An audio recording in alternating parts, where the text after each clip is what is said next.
My father asked intelligence, KGB, his political analyst, who are these guys?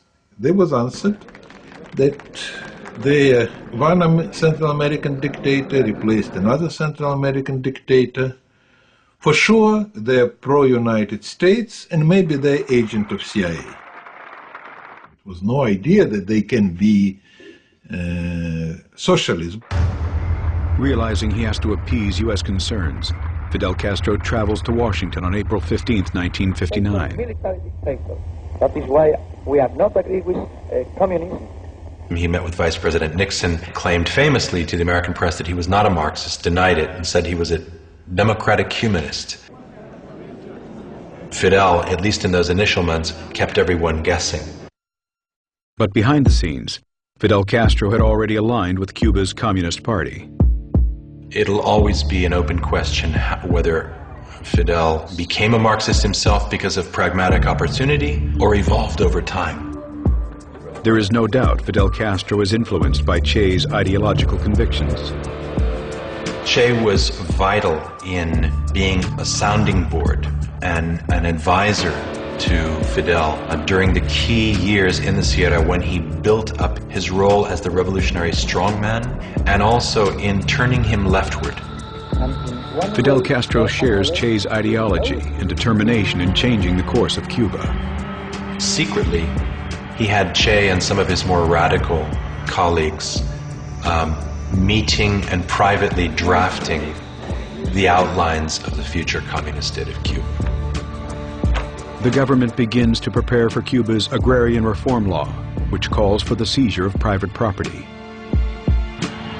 But before the plan is implemented, Che is sent overseas. So to American spies watching Cuba, and even a lot of Cubans, they thought that, Fidel has marginalized Che. He's gotten that radical out of the way. June 12, 1959. Che leaves Cuba to visit Asia, Africa, and Europe, and makes his first contacts with the Soviet Union. He offers them a deal the U.S. had rejected to buy several million tons of Cuban sugar. It was the rule of the Cold War, even that you don't think that these people will be your allies or your friends. But if they're trying to do something negative to your enemy, you have to help them. The Soviets agree to buy what the Americans won't. They need weapons, so Soviet Union started to sell their old Soviet tanks and some fighters, airplanes. The Soviets also supply them with oil, which U.S.-owned refineries in Cuba refuse to process. Che had a public face and a clandestine existence, which was understood and encouraged by Fidel. And rewarded by him. Che is given an important new role in the Cuban government as head of the industrialization department and is appointed president of Cuba's National Bank.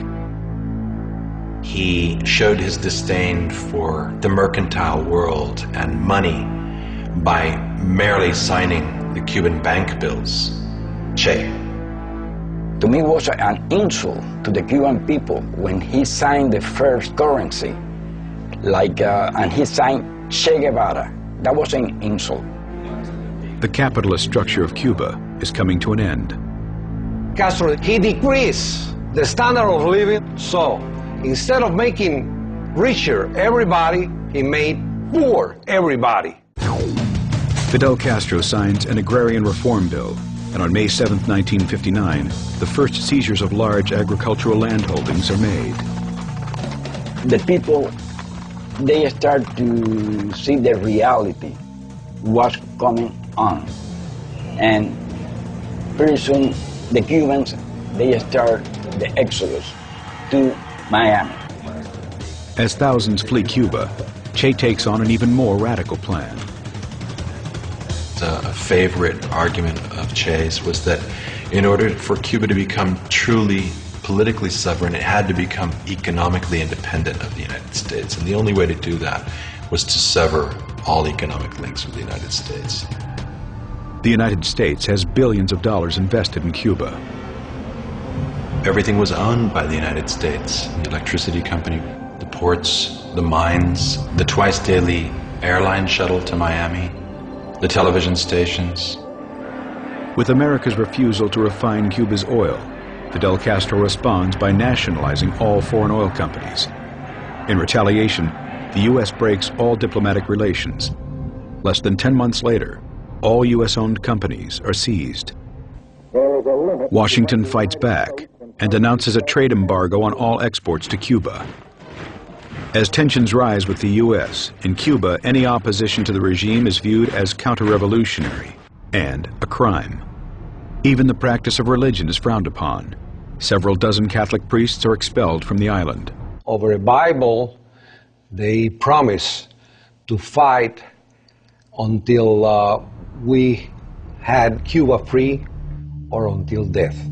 And mainly the founders of that organization, my organization, they die in front of the firing squad. The killings were terrible, everywhere.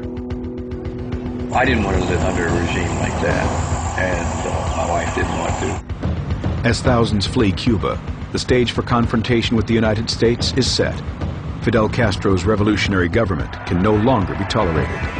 Frankly, he's uncontrollable. That was the key. We cannot control him. You see the clear CIA memoranda saying Fidel Castro has to be eliminated and the Cuban Revolution has to be rolled back, and we need to go forward with a plan to overthrow the Castro government. As Che Guevara's vision for a socialist Cuba becomes a reality, President Eisenhower meets behind closed doors. The time for action has come. A secret war is about to begin.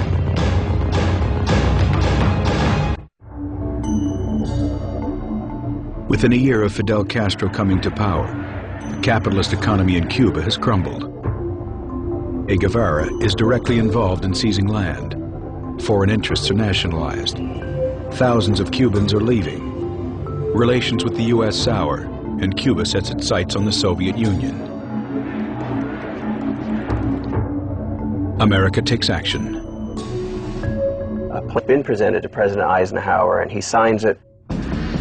A covert operations program to invade Cuba goes forward. The U.S. responded to the radicalization in Cuba by building up its biggest ever CIA base in Miami, recruiting thousands of Cuban exiles to work for it. One of the CIA's recruits was a young man called Felix Rodriguez.